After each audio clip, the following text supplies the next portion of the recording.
একটা ছেলে যদি ছোট পোশাক পরে, মেয়েদের এবং আমাদের ব্রেনের প্রসেসিং আলাদা, ব্রেনের যে প্রসেসিং এটা আলাদা। একটা মেয়ে যদি ছোট পোশাক পরে, এইটা একটা ছেলের ব্রেনের মধ্যে প্রবলেম তৈরি করে, বোঝা গেল? কিন্তু একটা ছেলের যদি খালি গায়েও ঘুরে, এইটা মেয়েদের মাথার মধ্যে ওই সমস্যা তৈরি করে না। এটা আধুনিক সায়েন্স এটা বলতেছে। তাহলে কেউ এখন ওরা যে বললো যে না তোমার যা ইচ্ছা তুমি তাই করতে পারবা, এটা কিন্তু একটা স্মার্ট চিন্তা হলো না আনস্মার্ট চিন্তা হলো? এরকম আমি যেটা উদাহরণ দিয়ে বোঝাতে চাচ্ছি যে পশ্চিমা বিশ্ব যে 150-200 বছর আমাদেরকে শাসন করছে, এই 150-200 বছরে তারা এমন অনেক জিনিস, অনেক চিন্তা ভাবনা তারা আমাদের মধ্যে ঢুকাই দিছে, যে চিন্তাগুলো আসলে আনস্মার্ট চিন্তা, যে চিন্তাগুলো খুব ক্ষতিকর, নিকৃষ্ট, নির্মম, এবং এই চিন্তাগুলা অমানবিক চিন্তা তারা আমাদের মধ্যে ঢুকাই দিছে, যেগুলোকে আমরা এখন স্বাভাবিক মনে করতেছি, এগুলোর জন্য আমরা দাবি উত্থাপন করতেছি। অথচ আল্লাহ রাব্বুল আলামিন যেটা পাঠাইছেন ওইটা হচ্ছে সবচেয়ে স্মার্ট চিন্তা। ইসলাম হচ্ছে স্মার্ট, বোঝা গেছে? এই জন্য আমাদের এই বিষয়গুলোকে আরো জানতে হবে, পড়তে হবে, বিষয়গুলোকে আমাদের আরো বোঝার চেষ্টা করতে হবে যে আসলে কোনটা ঠিক।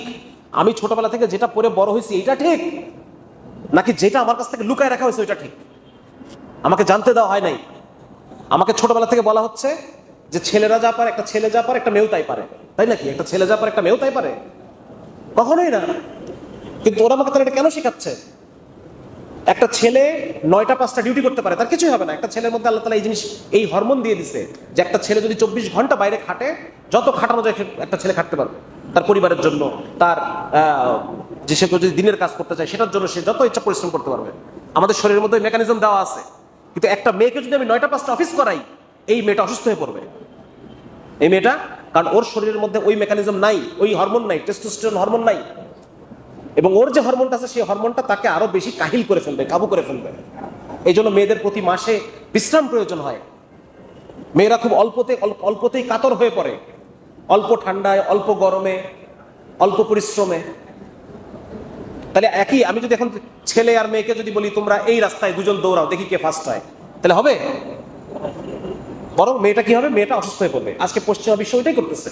তাদের নিজেদের স্বার্থের জন্য তারা ছেলেদের সাথে মেয়েদেরকে বলতেছে তোমরা সমান। এর ফলে কি হচ্ছে? এখন আমরা যারা মেডিকেল সায়েন্স পড়তেছি আমরা জানি যে এখন যে যত ধরনের অসুখ বিসুখ আছে এগুলো সব মেয়েদের বেশি হয়, অনেক বেশি হয়, অসুস্থ হয়ে পড়তেছে। সুতরাং এই বিষয়গুলোকে আমাদের আরো, তোমরা এগুলো পড়বা, এগুলো জানবা, এগুলো তোমাদের কাছ থেকে লুকায় রাখা হয়। ইসলাম একটা সময়, ইসলাম সারা পৃথিবীতে এইরকম দেশ তৈরি করছে যেখানে গরিব বলে কেউ ছিল না, কোনো গরিব মানুষ ছিল না।